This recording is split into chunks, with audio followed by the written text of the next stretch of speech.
Good morning. Je viens de me rappeler qu'aujourd'hui c'était le Readathon qui est organisé par Lizzie et qui commence à 7 h du matin le samedi 26 juin, donc aujourd'hui, et qui se termine demain à la même heure. Là il est je crois 9 h 04, quelque chose comme ça, et j'étais en train de lire. Je viens de terminer un autre chapitre de It's Not About the Book qui est édité par Mariam Khan. Et je pense que c'est une bonne idée finalement d'en parler comme ça dans une sorte de reading vlog. Comme ça je pourrais peut-être aussi donner faire quelques commentaires après chaque texte. Et je viens d'en terminer un qui a été écrit par Afia Ahmed. Et en fait ce sont des textes qui parlent beaucoup de l'identité de la femme musulmane et des représentations qui en sont faites dans les médias, mais aussi par les grandes marques de vêtements. Et du coup, il y a pas mal de jeunes femmes ici qui viennent justement dénoncer le fait que c'est pas parce que genre, Nike a créé des femmes, a créé des tenues de sport pour les femmes voilées, ou parce que Dolce & Gabbana a créé une abaya qui coûte 3000 $, je crois, un truc comme ça, que ça veut dire que c'est bon, que la femme musulmane est représentée, et encore moins que l'islam est accepté dans son entièreté avec tous ses fondements, tout son système. En fait, ils viennent dénoncer déjà, bon, bien sûr, le capitalisme de cette approche, le fait d'inverser le process, c'est-à-dire que des jeunes femmes ne mettent plus le voile parce qu'elles ont la foi, mais elles le mettent pour suivre les tendances de mode. Et aussi les autres réactions qui sont aussi des mauvaises raisons de porter le voile, qui sont quand on décide de le porter par défi à un système politique qui vient opprimer les femmes voilées. Du coup, certaines décident de le porter comme rébellion en fait, et non comme un acte de foi. Et elle rappelle que le voile, normalement tu le portes comme elle dit, elle, pour ton Dieu, et pas pour personne d'autre, et pas pour d'autres raisons. Elle m'a rappelé un petit peu Rachid Benzine, un moment où elle dit que finalement il y a des fois où on s'intéresse plus à ce que la femme porte, à ce que la femme fait, etc., plutôt qu'à sa foi en fait. Et là elle parle aussi des femmes voilées. Voilà. On réfléchit plus à ça qu'à finalement qu'à Dieu, qu'à l'islam en profondeur, quoi. Voilà. Je viens de publier la vidéo, la dernière, le dernier update lecture, et là je suis chez mes parents et ma mère qui écoute bien sûr comme d'habitude avec ses écouteurs en étant dans la cuisine et en faisant le ménage, elle écoute. Et à peine la vidéo a commencé, et déjà bien sûr qu'elle m'a dit que voilà, tu as un débit très très rapide, moi ta vidéo me stresse. Moi ta vidéo me stresse, moi j'ai du mal à me concentrer et souvent je l'arrête, je ne peux pas aller jusqu'au bout à cause de ça et tout. Et si seulement tu parlais plus lentement, ce serait genre plus agréable et tout. Et je sais qu'elle n'est pas la seule à le penser, je sais que vous êtes sans doute plusieurs aussi à vous dire ça, et j'ai déjà eu ce genre de commentaires avant. Et pour tout vous dire, je l'ai même eu dans mon travail en réunion où on m'a déjà dit que je parlais trop rapidement et qu'il fallait que je ralentisse un petit peu. Mais ça, franchement, on me l'a juste dit quand je faisais des réunions avec des expatriés pour qui le français n'est pas ni la première ni la deuxième langue, donc je peux comprendre. Mais bon, anyway. Juste pour dire un petit mot par rapport à ça, je sais que j'ai un débit rapide, mais généralement, quand je parle rapidement pour pas perdre le fil de mes idées, parce que sinon, comme vous pouvez le voir, dès que tu ralentis, ça va vers des E et des A et des machins et des et des silences. Et c'est surtout que mon esprit s'évade tout de suite et je commence à penser à autre chose ou j'ai d'autres idées qui arrivent et du coup je sais plus ce que j'ai dit avant. Et aussi parce que par rapport à la dernière vidéo, je l'avais déjà tournée en mode lente et elle a duré 1h30. Du coup là j'ai été hyper rapide et ça a duré 32 minutes. Après vous me direz peut-être que je devrais... bon, je rigole parce qu'il y a d'autres personnes qui disent qu'elles vont me faire leur feedback sur la vidéo. Mais qu'est-ce que je disais? Ben voilà, je sais plus ce que je disais. Ah oui, je disais que vous allez peut-être me dire que au lieu de faire genre parler de 12 livres en 30 minutes ou en 1h30, pourquoi ne pas faire ne pas découper des vidéos et faire des... Voilà, parler juste un nombre réduit de livres et plus lentement et tout. Ou alors préparer mes vidéos avant et genre faire des scripts et comme ça je sais ce que je vais dire et pas besoin de réfléchir, etc. Oui, peut-être. Déjà, mais c'est juste que généralement j'ai rarement le temps de filmer. J'ai la flemme aussi de prendre le temps, j'avoue, de filmer, de monter, etc. Du coup, dès que j'ai le temps et la motivation, j'en profite pour faire le max. Mais bon, voilà, je voulais juste te dire un petit mot par rapport à ça. Et je pense que maintenant, avec YouTube, peut-être qu'on peut changer la vitesse des vidéos. Je sais qu'on peut les faire avancer plus rapidement, mais je sais pas si on peut jouer la vidéo en mode un peu plus lent. Peut-être que ça résoudra le problème. Bref, voilà, vous me direz.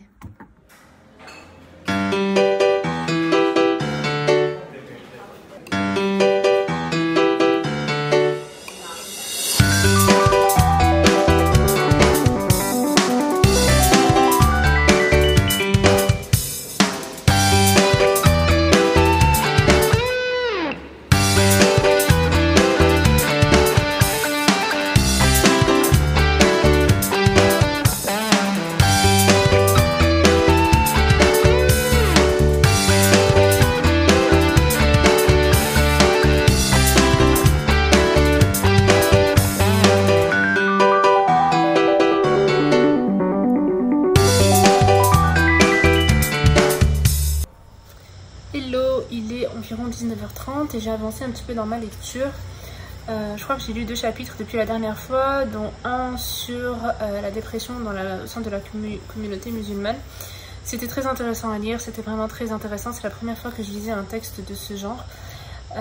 Et dans ce texte-là, l'autrice en fait nous explique comment, quand on est musulmane, il est très difficile de dire qu'on est déprimé parce que souvent on nous répond que une vraie musulmane ou une personne qui a vraiment la foi ne peut pas être déprimée. Une bonne musulmane doit accepter son destin et tout ce que Dieu met sur son chemin. Et voilà, du coup c'était vraiment très très intéressant et très vrai aussi.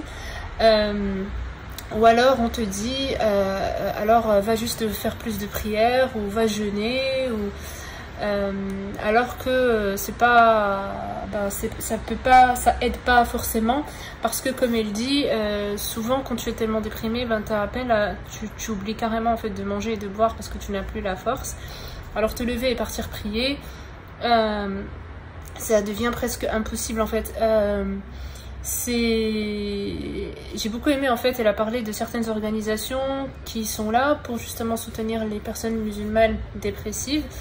Et ça c'est très bien. Ce sont des organisations aussi qui forment les imams et les leaders religieuses. J'imagine qu'elles existent en Angleterre, encore une fois, la vérité j'ai pas cherché. C'est mon texte préféré pour l'instant et je pense que je ne suis pas la seule dans ce cas là. Et j'ai aussi aimé le fait quand tu es totalement déprimé, qu'on vienne te dire que tu n'es plus musulmane ou que tu n'es pas une bonne musulmane, franchement c'est le dernier truc que tu as envie d'entendre quoi. Et voilà, c'était cool. Elle a aussi cité certains philosophes musulmans qui s'étaient penchés sur la question avant, comme Al-Kindi, je crois, Razali, etc. Du coup c'était franchement hyper chouette et je crois que ça ce livre est sur la bonne voie pour être ma meilleure lecture de ce premier semestre de l'année. Voilà.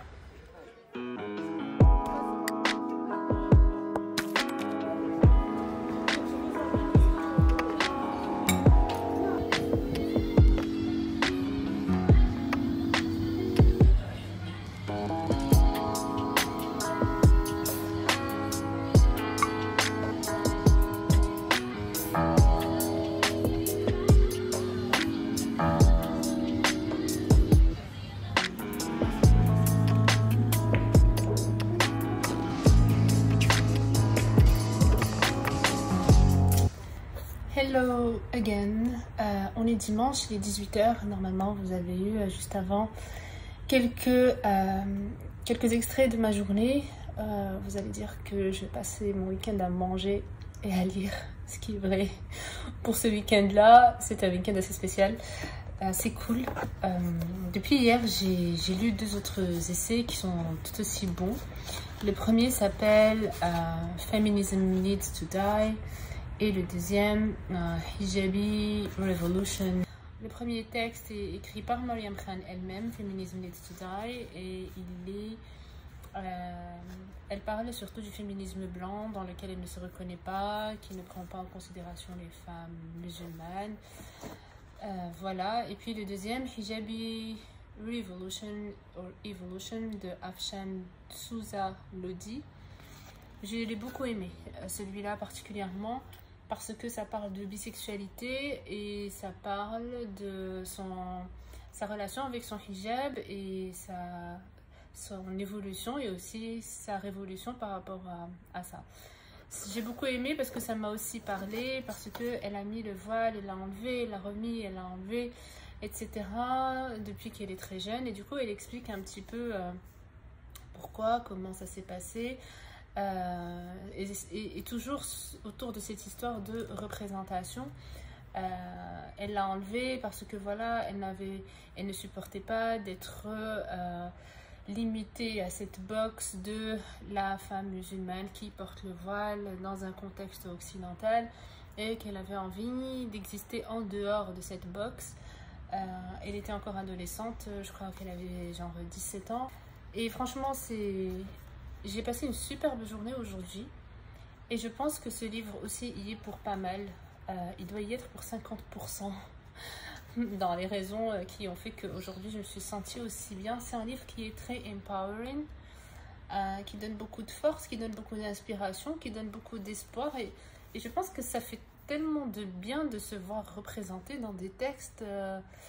Franchement, à chaque fois où je vis ça, je réalise à quel point c'est important et à quel point ça donne de la force et on se sent exister, et c'est inspirant et ça donne plein d'idées, de lancer plein de projets, de faire plein de choses un petit peu de ce genre. Ne serait-ce que écrire, créer, produire des choses aussi pour se représenter soi et sa communauté, eh bien dans le dehors, dans l'extérieur, dans les médias, voilà. Du coup, voilà, j'ai beaucoup aimé, j'adore. J'ai lu 9 textes, je crois, et il m'en reste 8. Donc je suis à peu près à la moitié. Et au début, je voulais faire ce vlog, une sorte de 24 heures readathon par rapport au vlog, par rapport au readathon organisé par Lizzie. Mais finalement, j'ai décidé de transformer ça en vlog, reading vlog, it's not about the burqa. Et du coup, ben, je vais vlogger jusqu'à ce que je le termine. Voilà. Et j'essaierai de faire de plus en plus de reading vlog parce que je trouve que c'est très cool. Voilà.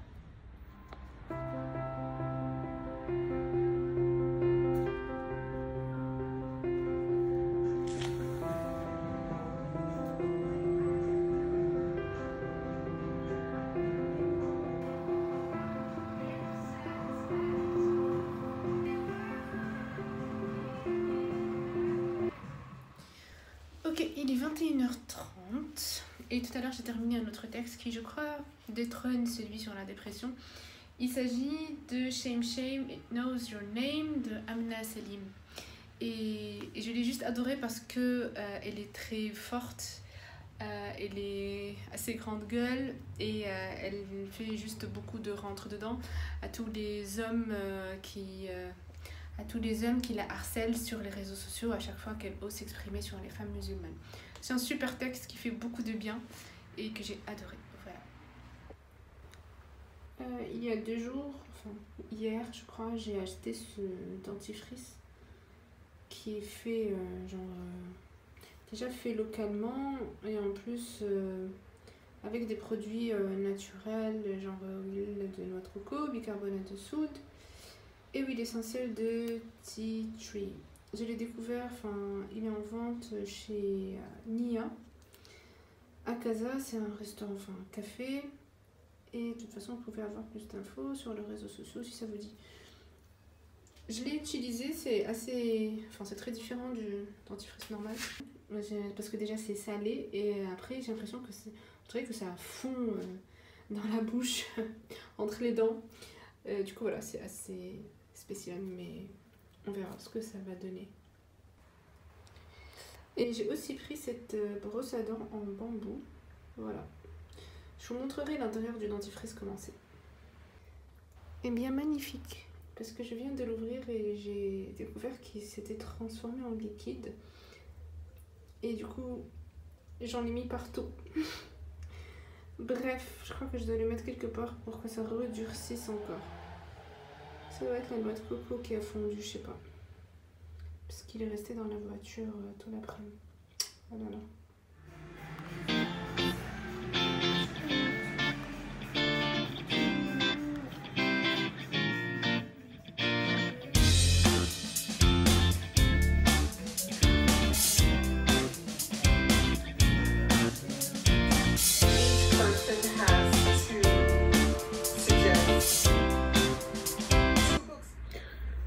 Voilà, il est même pas 20 h et je suis déjà au lit. C'est le mood du lundi.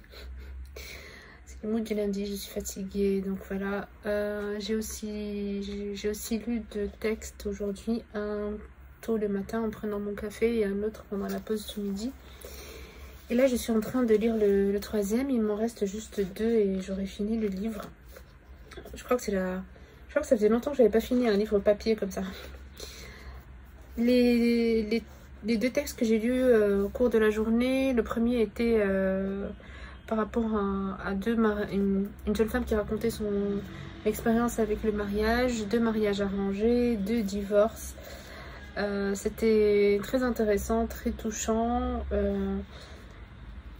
C'était aussi pas mal empowering parce que ce qui est intéressant en fait avec ces textes, c'est que ce sont des femmes qui viennent souligner, qui viennent apporter leur interprétation de l'islam, du Coran, etc. Et elles viennent finalement représenter leur islam. Tous les musulmans et les musulmanes, je pense on est d'accord pour dire qu'il y a autant d'islam que de musulmans et de musulmanes. Et là, c'est ça ce qui est intéressant dans ces textes, c'est qu'on les voit. Et c'est cool, ce qui est cool ici, surtout aussi, c'est de voir ces jeunes femmes musulmanes qui sont renforcées par l'islam, en fait, qui se sentent plus fortes grâce à l'islam et non pas des femmes... du coup, justement, on n'a pas du tout la musulmane insoumise, qu'elle porte leur burqa ou pas, d'ailleurs, c'est pas une affaire de burqa, comme dit le titre. Mais elles ont toute cette force qui est très, très inspirante, qui nous donne à nous aussi du coup de la force à notre tour. Du coup là c'était intéressant de voir un peu comment elle présente le divorce dans l'islam. Par exemple, elle vient rappeler, et c'est vrai qu'on n'a pas trop cette image là en fait. Quand on pense divorce islam, on pense tout de suite à que le mari peut renier sa femme, ou genre 3 fois, s'il lui dit juste 3 fois, genre je te divorce, je sais pas comment dire ça en français, 3 fois, c'est bon, la femme, le lien du mariage est rompu. Alors que elle ici, c'est qu'elle dit, elle décrit une scène de divorce avec son 2e mari. Et le 2e mari, il dit à l'avocat ou à l'avocate que lui, il ne veut pas divorcer et qu'il refuse. Et elle, elle lui dit qu'en fait, elle n'a pas besoin de sa permission pour divorcer. Et l'avocate lui dit que voilà, elle a raison, elle n'a pas besoin de votre permission. Et en fait, l'autrice, elle nous rappelle que, enfin, elle nous dit que dans l'islam, la femme, elle peut divorcer quand elle veut et qu'elle n'a pas besoin d'apporter une raison. Il suffit qu'elle veuille divorcer pour c'est une raison suffisante, c'est une raison valable. Alors que l'homme dans l'islam, s'il veut divorcer, il doit y réfléchir à plusieurs fois. Il y a une sorte de protocole qui demande à l'homme de prendre son temps avant de décider de divorcer. Ça, moi, je savais pas. Enfin, je ne suis pas étonnée que dans le Coran, si la femme veut divorcer, elle divorce. Franchement, ça, je m'attends à ça, quoi. Dans le Coran, je serais choquée qu'il y ait l'inverse. Mais voilà, ça, on n'en parle pas beaucoup. C'est pas une idée très répandue, même chez nous, musulmanes. Et c'est drôle parce que l'islam, il a tellement été interprété par les hommes et l'interprétation mainstream, elle est tellement patriarcale qu'en fait on ne connaît pas ces choses-là et on n'y pense pas parce que l'islam patriarcal, il silencie les femmes. Donc déjà à la base on te laisse pas tu peux pas parler, on te mute. Tu vas jamais arriver jusqu'à cette étape-là dans ta réflexion. Je sais pas si je suis claire, mais tellement on te laisse même pas réfléchir, on te laisse pas t'exprimer, on te laisse pas parler, que ça va pas te traverser l'esprit de penser ou d'aller chercher si dans le Coran, si une femme veut divorcer, elle divorce, parce que déjà cette idée-là, elle te vient pas en tête. Généralement, genre la femme, elle va pas oser divorcer, enfin, elle fait juste ce que l'homme lui dit. Enfin, ce sont les instructions patriarcales qu'on nous donne, quoi. Et d'ailleurs, c'est ça, quand on pense mariage, islam, etc., les premières idées qui nous viennent, les plus répandues, c'est ça. C'est la femme qui doit obéir à son mari, qui doit faire absolument tout ce qu'il veut, au lit et je sais pas quoi, et que la femme qui obéit à son mari, elle va au paradis ou je sais quoi. Et du coup, ben, on est très loin d'une femme qui veut divorcer, elle peut divorcer, on n'est pas du tout dans ce schéma-là. Du coup, c'est ça qui est cool avec ces textes. Après, le deuxième texte, ça parlait de sexualité. C'était assez révolutionnaire comme texte, je trouve, surtout le début, parce qu'elle décrit la scène où elle a perdu sa virginité. Je vous laisserai découvrir, mais c'était franchement très osé, je trouve, vu comment elle a présenté la chose. Parce qu'elle a présenté elle a présenté cette scène-là comme une scène très spirituelle. Alors que, voilà, on est encore une fois très loin de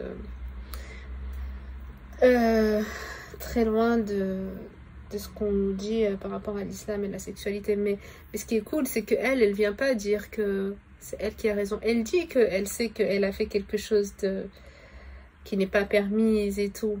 Mais elle présente ça d'une façon très... J'ai beaucoup aimé parce que elle le dit, mais en même temps, elle ne s'excuse pas, ne culpabilise pas, elle se sent bien, quoi. Enfin, elle réussit quand même, et elle ose, encore une fois, faire le lien avec ce qu'elle a fait, le sentiment qu'elle a eu, et sa foi, ou... Enfin bref, je vous laisserai le lire. C'est un texte qui s'appelle Gender Denied, Islam, Sex and the Struggle to Get Some. Et juste le début du texte, il est franchement top. Et là, je suis en train de lire Not Just a Black Muslim Woman. Elle a dit un truc que j'ai trouvé hyper... déjà, elle est de Tanzanie. Elle est partie en Angleterre quand elle avait 5 ans ou 3 ans, je sais plus. Et bien sûr, comme souvent, c'est quand elle arrive chez les Blancs qu'elle découvre qu'elle est noire, nanana. Et elle parle du racisme chez les musulmans qui ne sont pas noirs. Genre chez les musulmanes arabes. Voilà. Elle parle du racisme dans cette communauté-là. Et un truc qu'elle a dit que j'ai trouvé hyper vrai en fait. Elle a dit que elle galère beaucoup à être musulmane et noire parce qu'on voit en elle la violence de sa race et la faiblesse de son genre. Et voilà, j'ai trouvé ça percutant. Voilà. Je pense que si je le termine ce soir, je vous ferai un récap à la fin. Sinon, ben, on se reverra demain.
Alors, on est mercredi et ce matin, j'ai enfin terminé It's Not About the Burqa, qui est édité par Mariam Khan.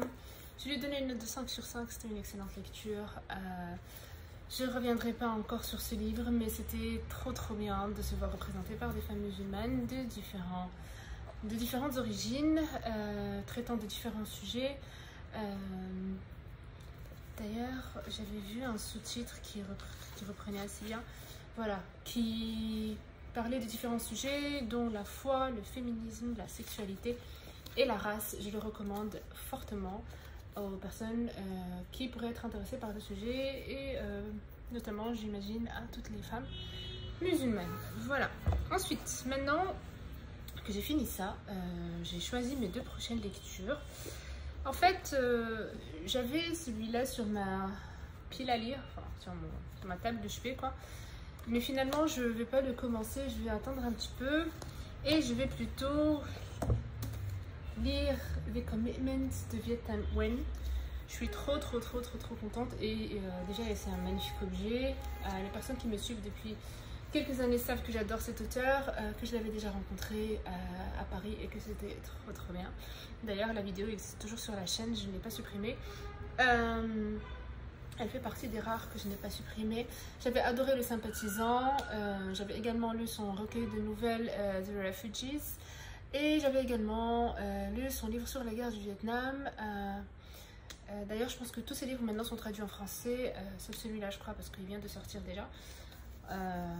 Donc voilà, j'ai hâte de le commencer. Je pense que ça va être une excellente lecture, en tout cas j'espère que ce sera comme ça a été le cas pour Le Sympathisant.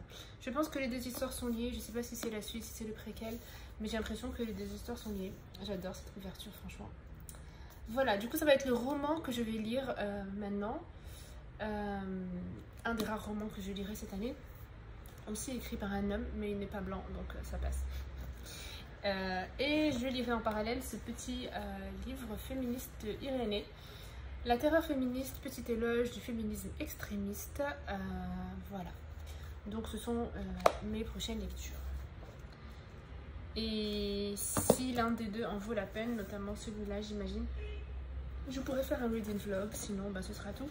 Et avant de clôturer ce vlog, je partage avec vous les 2 livres que j'ai achetés hier à la librairie populaire, que je ne connaissais pas du tout et que j'ai découvert par hasard en me baladant dans la Médina de Rabat, Ahsan. Et du coup, j'ai pris Je n'avais pas encore vu ce livre, Les filles qui sortent de Myriam Shir, Jeunesse, sexualité et prostitution au Maroc. Mais je n'ai pas du tout hésité, j'ai sauté dessus parce que cette collection Kaina de la maison d'édition La Croisée des Chemins est une excellente collection. Elle m'en a tout l'air. J'ai l'impression, je crois que c'est une collection qui est dirigée par Loubna Serraj et qui est une collection de livres féministes. Nos mères de Fedwa Misk fait partie de cette collection. Il y a aussi un autre livre de Osier Glacé, que je crois qu'elle s'appelle comme ça, que je n'ai toujours pas lu, qui existe aussi dans cette collection. Malheureusement, non, je ne l'ai pas trouvé hier à la librairie. Mais en tout cas, voilà, je pense que je finirai par lire tous les livres qui seront publiés dans cette collection et j'ai hâte de les lire. Ce qui est cool, c'est que quand ce sont des maisons d'édition marocaines, le prix également est pas cher. Du coup, ça coûte 130 dirhams au lieu de 22 € que ça va coûter à l'étranger et qui est généralement le prix des grands formats quand ils sont publiés en français. Donc c'est cool. 130 dirhams, ça fait genre 12 €. Et j'ai également pris ce livre. Je sais que je l'avais déjà vu dans les réseaux sociaux, sur les réseaux sociaux, mais je ne me rappelle plus de ce que j'avais vu sur ce livre. Je ne me rappelle plus si les avis étaient positifs ou négatifs, je ne me rappelle plus. Mais je me suis dit, allez, déjà parce qu'il n'était pas cher aussi, il coûtait 127 dirhams, ce que je trouve très correct pour un paperback, un grand paperback et tout. Et en fait, c'est un roman également, et ici c'est écrit « What if Hillary hadn't married Bill ?» En fait, c'est une personne qui a imaginé si Hillary Clinton n'avait pas épousé Bill Clinton, comment les choses se seraient passées. J'espère qu'il est bien, j'ai l'impression qu'il était bien. J'ai l'impression qu'il y avait de bonnes revues, peut-être que je me trompe, mais voilà, je tenterai quand même de le lire. Voilà, c'est tout pour ce vlog. J'espère que vous aurez passé un bon moment, qu'il aura été intéressant. Et je vous dis à très bientôt. Salut!